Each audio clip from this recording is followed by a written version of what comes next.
Welcome to this tutorial for the Series E5 Shinkansen bullet train for Train Simulator. We'll cover how to power the train up, how to follow the ATS cab signalling system, and a few extra things you need to look out for. So let's go.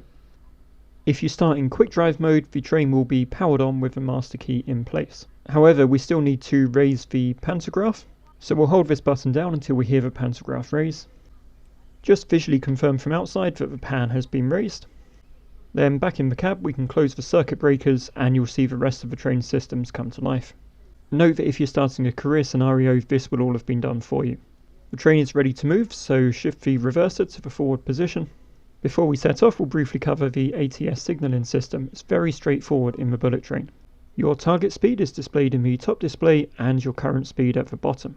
Your target speed is also represented by the yellow bar on the display. As you move the brake handle to the release position, and place the power handle in one of the power notches, you'll see a blue bar appear on the display. This is your current speed. As you accelerate out of the station, of course you'll want to keep the blue bar within the yellow bar.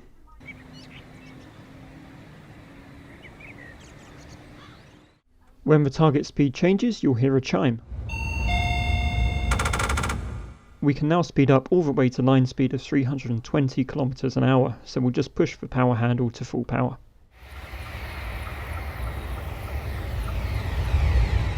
As we reach 320 km per hour, we'll move the power handle to idle and hit the B key to enable cruise speed hold. If you prefer not to use hotkeys, the physical location of that button is shown in the manual that comes with the train.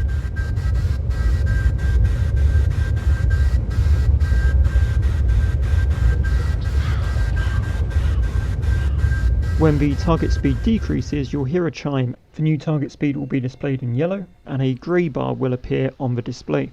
This represents the idle braking curve for the speed restriction ahead. As the grey bar moves, you should manually apply brakes to keep the blue bar within the grey bar. In this example, we're following a braking curve down to 80 km per hour on approach to a station.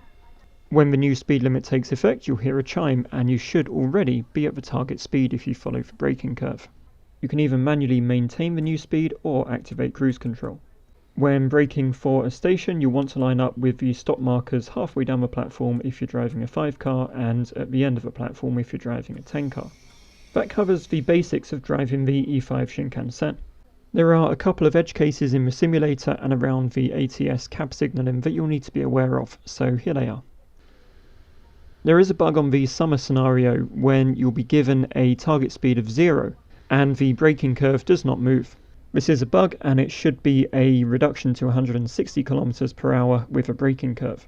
Use the HUD at the bottom of the screen to reduce your speed to 160 km per hour for the section ahead. Once you reach this section, the bug corrects itself and following speed restrictions and braking curves are correctly displayed on the ATS screen.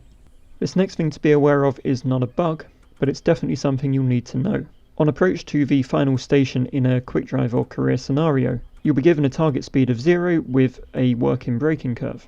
This braking curve will guide you to 0 for the signal after the platform. It will not guide you to 0 for the stop marker at the platform. If you follow the braking curve down to 0, you will overshoot the stop marker.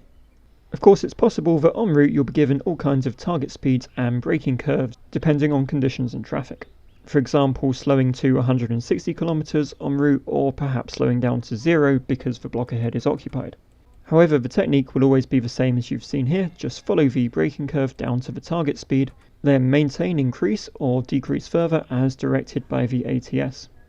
I hope you found this useful and that maybe it will also help you fulfill a childhood dream of driving a bullet train. Please feel free to like, subscribe and all that good stuff. Thank you so much for watching. Take care and I'll see you next time.